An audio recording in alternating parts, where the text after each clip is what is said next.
Party 8 of Rekulakunta video. అక్కడనైతే పట్నం వేసినాం కదా, పట్నం వేసిన తర్వాత అయితే ఏదైనా ఒక ఎల్లమ్మ గుడికి అయితే రావాలి. ఇక్కడ మా ఊరికి దగ్గర ఉన్న ఎల్లమ్మ గుడికి అయితే వచ్చినాం. నిజామాబాద్ ఎల్లమ్మ అంటారు. ఇక లోపలికి అయితే వచ్చినాక బోనం అండి ఇవన్నీ పెడతారు.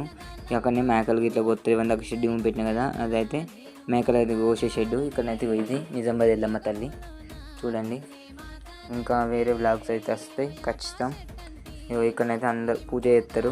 పూజ చేసి అయిపోయాక వాటిలన్నిటికీ దేవుళ్ళకి బొట్లు పెట్టుకుంటూ వచ్చి ఆయన పూజ చేసి బోనం చూపించి తర్వాత చుట్టాలందరినీ పిలిచి భోజనాలు పెడతారు. ఇట్లా ప్రసాదం ఇక్కడ పుట్టి ఉంటుంది. ఈ పుట్టలో పాము ఉంది అంటారు. నాకు కూడా తెలియదు ఉన్నదో లేదో, బట్ చూడాలి.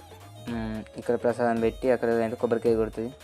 ఇక మా అత్తమ్మనైతే ఎన్నిసార్లు కొబ్బరికాయ కొట్టినా కొబ్బరికాయ ఎంత వలగలేదో, మళ్ళీ 2-3 దెబ్బలు కొట్టినాక మళ్ళీ వలిగింది. నవ్వి ఘోరమైన